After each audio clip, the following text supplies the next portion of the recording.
Praise the lord. 25వ కీర్తన 6వ వచనం.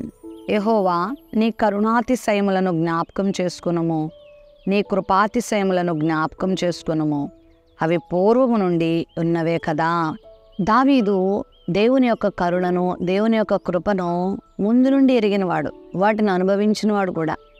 అందుకే తన జీవితంలో ప్రభు యొక్క కరుణను, ప్రభు యొక్క కృపను మరొక్కసారి కోరుకుంటున్నాడు. అయ్యా, నీ కృప లేకపోతే, నీ కరుణ లేకపోతే నాకెంత డబ్బున్నా వ్యర్థం, నాకెంత అధికారం ఉన్నా వ్యర్థం, ఎంత సింహాసనం ఉన్నా, కిరీటం ఉన్నా వ్యర్థం, నాకెంతమంది సైనిక బలం ఉన్నా వ్యర్థం, నాకెంత శూరత్వం ఉన్నా వ్యర్థం, ఎంత గొప్ప వీరుణ్ణి అని అనిపించుకున్నా వ్యర్థం, ఎన్ని పేరు ప్రఖ్యాతులున్నా వ్యర్థం, ఎంత గొప్పవాడిని అయిపోయినా, ఐశ్వర్యవంతుడిని అయిపోయినా, నీ కృపాతిశయాలు, నీ కరుణాతిశయం నాకు లేకపోతే నేను వ్యర్థుడినయ్యా, అవి నాకు కావాలయ్యా, నీ కృపాతిశయముతో నన్ను జ్ఞాపకం చేసుకో అని ప్రార్థన చేస్తున్నాడు.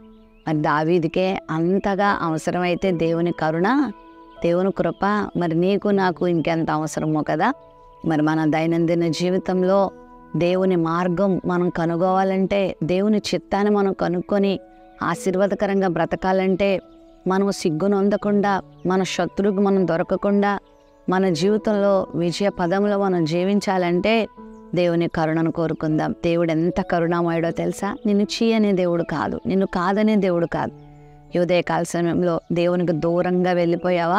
నేను దేవుణ్ణి వదిలేస్తాను, దేవుణ్ణి మర్చిపోయాను, దేవుని దుఃఖపెట్టాను, దేవుని మాట వినట్లేదు, ఆయన చెప్పిన పని నేను చేయట్లేదు, ఆయన చెప్పంది నేను చేశాను, ఆయన నేను బహుగా దూరం అయిపోయాను అన్న అపరాధ భావంలో నువ్వు ఉంటే, ఇప్పుడే ప్రభువుని ఈ ప్రార్థన చేస్తూ అడుగు. ప్రభువా, నీ కృపాతిశయాన్ని, నీ కరుణాతిశయాన్ని జ్ఞాపకం చేసుకో అని అడిగితే మరలా ఆయన ఎడల జాలి పడతాడు, మరలా ఆయన ఎడల ప్రేమ చూపిస్తాడు. నువ్వు చేసిన దోషకృత్యాలన్నీ ఆయన మర్చిపోతాడు.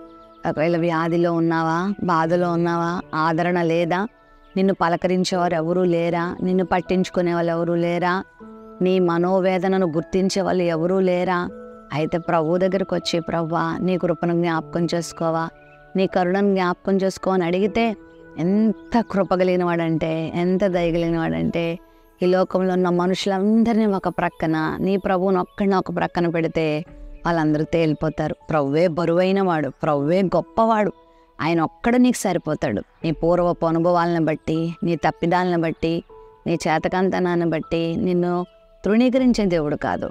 ఆయన శాడిస్ట్ కాదు, చాలా మంచోడు, చాలా గొప్పవాడు, నీ యందు జాలిపడేవాడు. ప్రభు వైపుకు రా. దావీదు అడుగుతున్నట్లుగా నువ్వు కూడా ప్రభువుని అడుగు. ఆయన కృపను పొందుకో, ఆయన కరుణను పొందుకో, దేవుని సహాయాన్ని పొందుకో. ప్రేమ నమ్మకం కలిగిన మా తండ్రి, నీ కరుణాతిశయము, నీ కృపాతిశయం మాకు లేకపోతే మేము బ్రతకలేం కదా. అవి ఎప్పటి నుంచో నీకున్నవి, అవి మాకు దయచేయండి. నీ కరుణతో, నీ కృపతో నీ బిడ్డలను ఆవరించి వారి జీవితంలో మేలులు దయచేయమని యేసు నామములో ప్రార్థిస్తున్నాం తండ్రి. ఆమెన్.